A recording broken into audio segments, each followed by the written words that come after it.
Hello students, welcome to RHchemistry.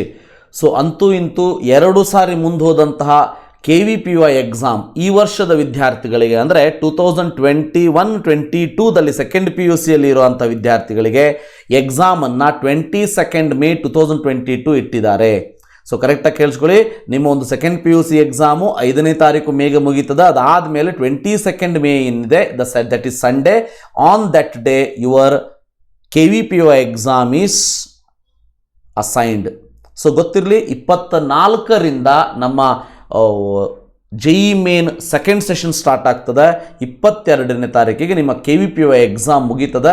ಯಾರ್ಯಾರು KVPY ಎಕ್ಸಾಮನ್ನು ಕಟ್ಟಿದಿರಿ, ಎಷ್ಟು ದಿನ ಆಗಿಬಿಟ್ಟಿದೆ ಅಂತಂದರೆ ಇದು ಆಲ್ಮೋಸ್ಟ್ 1 ವರ್ಷ ಆಗೋದಕ್ಕೆ ಬಂತು. ಯಾರ್ಯಾರಿಗೆ ಕಟ್ಟಿದ್ದೀವಿ ಅನ್ನೋದು ಮರ್ತೋದು ಹೋಗುವಂಥ ಒಂದು ಲೆವೆಲಿಗೆ ಬಂದುಬಿಟ್ಟಿದೆ. ಸೊ ದಯವಿಟ್ಟು ನೆನಪು ಮಾಡ್ಕೊಳ್ಳಿ, ನಿಮ್ಮ ಒಂದು ಹಳೆಯ ನೆನಪನ್ನು ಮತ್ತೆ ಮಾಡಿಕೊಂಡು KVPY ಎಕ್ಸಾಮ್ ಏನಾದ್ರು ಕಟ್ಟಿದ್ದಿದ್ರೆ ಸೊ 22ನೇ ತಾರೀಕು ಮೇ ಎಕ್ಸಾಮ್ ಇದೆ. ಸೊ ದಯವಿಟ್ಟು ಎಕ್ಸಾಮನ್ನು ಅಟೆಂಡ್ ಆಗಿ. So thank you for watching. Have a nice day.